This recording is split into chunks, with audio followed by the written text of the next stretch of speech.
میرے آقا کریم کے وصال پاک کے بعد جب کئی جھوٹے نبی کھڑے ہوئے، مسیلمہ کذاب، اسود انسی، طلحہ اسدی، انہوں نے نبوتوں کے دعوے کر دیے، تو کس ہستی نے ان کے خلاف جہاد کیا؟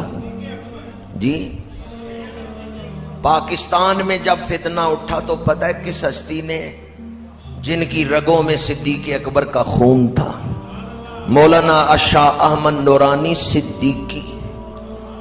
مولانا شاہ احمد نورانی اولاد ہیں حضرت صدیق اکبر کی۔ حضرت سیدنا صدیق اکبر نے سب سے پہلے عقیدہ ختم نبوت کی حفاظت کے لیے اپنا کردار ادا کیا۔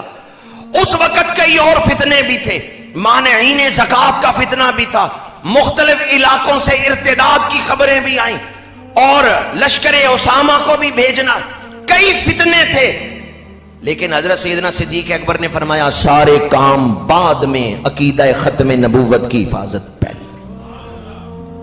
وہ اس کی اہمیت سے واقف تھے، انہوں نے براہ راست حضور سے دین سیکھا تھا، وہ جانتے تھے کہ اس عقیدے کی حفاظت کیا ہے۔ حضرت سیدنا صدیق اکبر نے قربانیاں دیں، عقیدہ ختم نبوت کی حفاظت کر کے اسلام کو مضبوط کیا، اور پاکستان کی تاریخ میں جب قومی اسمبلی کے اندر اس وقت کی حکومت کے ایک وزیر نے کہا کہ مولانا شاہ احمد نورانی اگر ہم یہ بل پاس نہیں کرتے، اگر ہم آپ کی تقریریں سننے کے بعد اور ساری گفتگو سننے کے بعد بھی یہ فیصلہ لیتے ہیں کہ ہم مرزائیوں کو کافر قرار نہیں دیتے تو آپ کیا کر لیں گے؟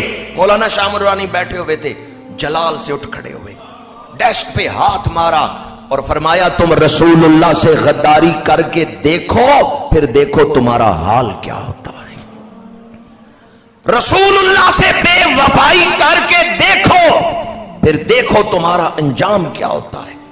اور فرمایا دنیا میں تو جیسے کیسے وقت گزار لوگے، قیامت میں حضور کو کیا منہ دکھاؤ گے بے وفائی کر کے۔ یہ کہنے کی دیر تھی کہ ہر رکن اسمبلی اپنی سیٹ پر اٹھ کھڑا ہوا اور کہنے لگا مرزائی کافر ہے، مرزائی کافر ہے، جو حضور کو آخری نبی نہیں مانتا وہ کافر ہے۔ حضرت صدیق اکبر کے خانوادے سے یا آپ کی اولاد سے ہی، خون صدیقی نے ہی عقیدہ ختم نبوت کی حفاظت کے لیے قومی اسمبلی میں زوردار انداز میں آواز کو بلند کیا۔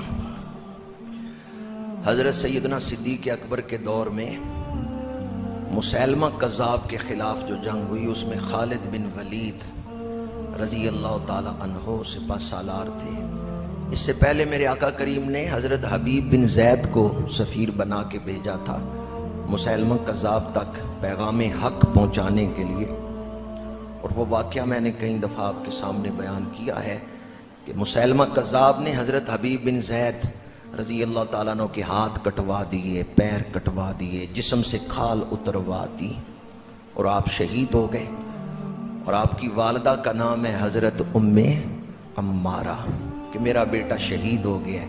تو جس نے آ کے بتایا تھا اس سے پوچھا میرا بیٹا ہمت تو نہیں ہارا، قائم رہا ہے یا نہیں؟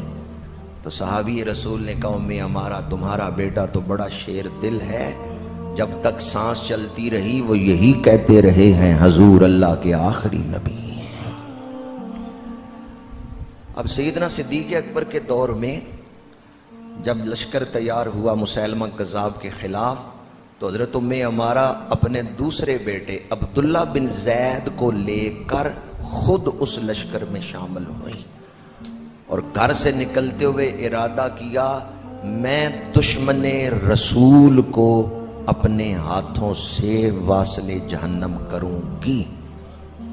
کس نے ارادہ کیا؟ ایک عورت نے، ایک عورت نے یہ ارادہ کیا۔ تقریر میں مردوں سے کر رہا ہوں، جس قوم کی عورتیں اتنا جذبہ رکھتی ہیں، مردوں کے اندر عشق رسول کا جذبہ کیسا ہونا چاہیے۔